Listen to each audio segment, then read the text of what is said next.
বিবাহ বহির্ভূত নারী পুরুষের যেই কোন সম্পর্ক এটা জিনা, জিনা, জিনা, জিনা, ব্যভিচার, ব্যভিচার, ব্যভিচার। আর আল্লাহ ওয়াদা করছে কোরআনে, ব্যভিচারী শোন, ইউদাআফ লাহুল আযাবু ইয়াউমাল কিয়ামাহ।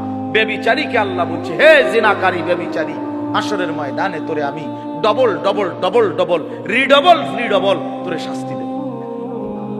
আল্লাহ বলেন, জিনা যে করবে সে পাপী হিসাবে গণ্য হবে, শাস্তির মুখোমুখি হবে, এবং তার শাস্তি হবে ডবল ডবল। এবং ওয়ায়াখলুদ ফীহি মুহানা, আল্লাহ বলেন, এবং তাকে আমি আল্লাহ লাঞ্ছিত কইরা, বেইজ্জতি কইরা হাসরের ময়দানে সমস্ত মানুষের সামনে লাঠাইয়া ফেরেশতারে দিয়া অপমানিত করে চিরস্থায়ী জাহান্নামে ফেলে দেব। এটা কোরআন শরীফের তরজমা। রঙের গুড্ডি উড়াও, হ্যাঁ, মানুষের বেডি চাও। সিনেমার নর্তকী দেখো, মোবাইলের অসভ্য নারী দেখো, যার নিজের কোনো চরিত্র নাই, যে নারী, সে তোমারে কি সুখ দিবে? সে কিভাবে সুখ দিবে? এজন্য প্রিয় বন্ধু আমার, নষ্ট হইও না, চরিত্রহীন হইও না। বাবাদেরকে বলি, বাবারা নিজের সন্তান, পরিবারের মানুষগুলোর ফিকির করে, এই বউ বাচ্চার কি হবে, ওই খাট পালং সোফা ফার্নিচার এটি বাদ দেন, ইডি হুদ্দা সোফা টোফা এগুলা যত সুন্দর করে বানান, আর একটা মডেল দেখলে বেডিতে আফসোস করে, দূর দূর দূর দূর দূর, আহ আরে একটা শক্ত ধরা খেলাম একবারে মার। এইটা যদি, আরে এই মডেলটা যদি দুটা দিন আগে দেখ, কোন ফাগলে কইছে এই সোফাটি বানান? এই আফসোস আফসোস, বেডি শেষ, বেডাও শেষ, বেডিও শেষ। এই দুনিয়া হইলো ধোকা, দুনিয়া হইলো কি? এতগুলো দোকান ছাইয়া বেডি নিজে নিজে 3 পিস কিনলো, এরপরে আপনার আরেক বেডিটা দেখে আয় হায় আমারটা এটা কিটা কিনলাম, 3 পিসও না, 3 পিসে যাতো না, এটা সব শেষ।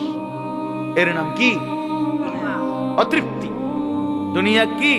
অতৃপ্তি।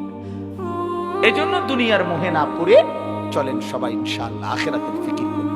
আল্লাহ আমাদের সবাইকে কবুল করেন। বাবারা আপনাদেরকে বলি, মা যারা শুনেন মাইকের আওয়াজ, আপনাদেরকে বলি, নিজের সন্তানের নামাজ, সন্তানের চরিত্রের খেয়াল করে, খেয়াল করে। মোবাইলের আসক্ত ছেলের বানাইয়েন না, বলে পারি না, না মিয়া, অন্ধকারে একাকী প্রয়োজনে গোপনে ছেলের মোবাইল ভাঙ্গা ফেলেন, একদম গুড়া পাউডার বানায় ফেলেন, দেখেন ওই নাফরমান কি করতে পারে, কি করতে পারে। হিম্মত করেন মুসলমান, নাহলে সন্তান মানুষ হবে না। এই মোবাইলের হাতে যারা সন্তানকে ছেড়ে দিচ্ছে, আমি বললাম তো একদিন ফকির হইয়া পথের কাঙ্গাল হইয়া পড়ে থাকবে।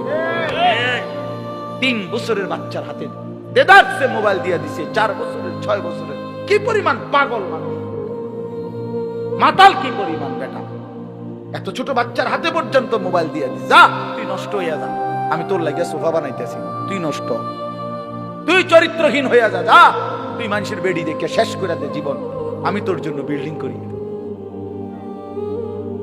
আস্তাগফিরুল্লাহ, আস্তাগফিরুল্লাহ, আস্তাগফিরুল্লাহ। এটা কোন ধরনের জীবন? এজন্য জীবনের সফলতা স্ত্রী সন্তানের দিকে, পরিবারের মানুষের দিকে নজর দেন, খাট পালঙের দিকে না, এটি থাকবে না, এগুলো থাকবে না। প্রতিনিয়ত নতুন নতুন মডেল পুরাতনটাকে ভুলায় দেয়, এগুলো চলে না। নালে মানুষ এক জীবনে এতবার নিজের সামান আসবাবপত্র বদলায় কেন? কথা বলেন না কেন? বদলায় কেন? তাই এই কারণে বদলায় যে আগেরটার ভাল লাগে। তাহলে দুনিয়া ধোকা, দুনিয়া কি? আবার বলেন, আল্লাহ তাআলা আমাদেরকে তৌফিক দান করেন।